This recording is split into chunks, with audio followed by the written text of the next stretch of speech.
Quick question. Have you ever watched an English movie and found yourself struggling to keep up with the conversation because they're way too fast? You can't understand every single word that they're saying. You're just struggling to keep up with the conversation. Have you? Well, I have. At some point, I was struggling to understand what they were saying.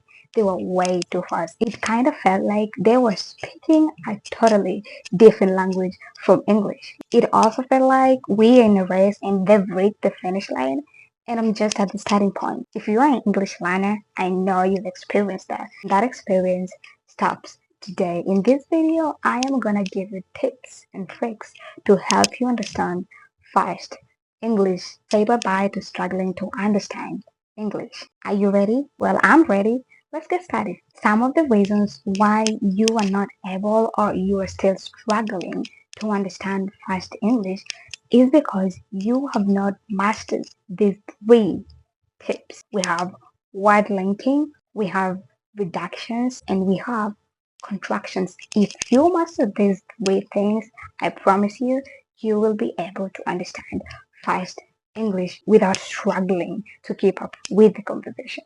So what do I mean by word linking? So most of the native speakers kind of sound fast when they speak because they link their words. They're not really fast.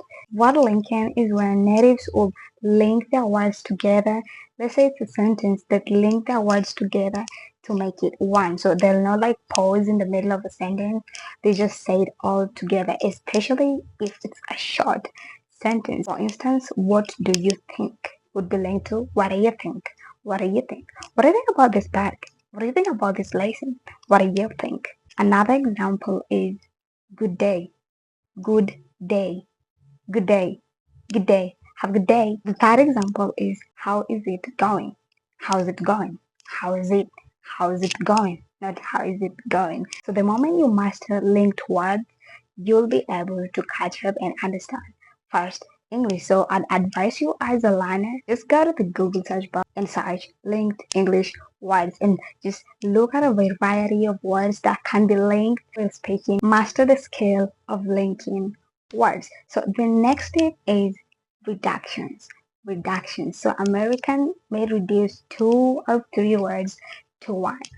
For instance, I want to, I wanna, I'm going to, I'm gonna go to school, I'm gonna go to school. Me, let me, let me give you a hand, let me give you a hand. Don't know, I don't know, I don't know, I don't know what you're talking about, I don't know what you're talking about.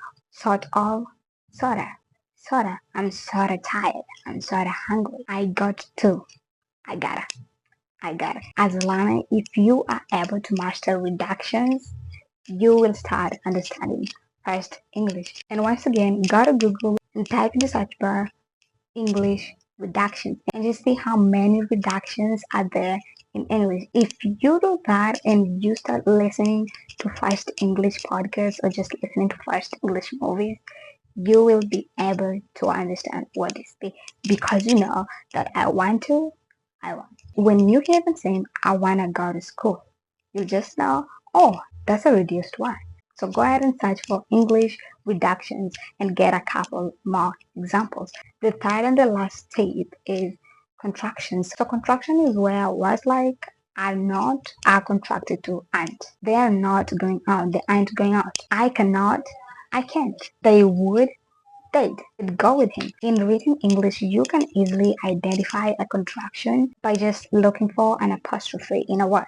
But sometimes an apostrophe can be used to show ownership. If you master linked words, you master reductions, and you master contractions, there's no way you are gonna struggle to listen to fast English. That is what I did, and now I am able to listen to fast English and watch English movies comfortably, not struggling to keep up with the conversation. And one last tip, after you've looked out for those examples, you can start listening to English podcasts and just even if you still don't understand anything, just expose yourself to it and get used to it. And you can pause and just like listen to it slowly. Maybe they just contracted their words or linked their words or maybe like reduced their words. So find out the trick that they use to sound faster. I hope this video was helpful and with that being said, let's catch up in the next video. Bye bye.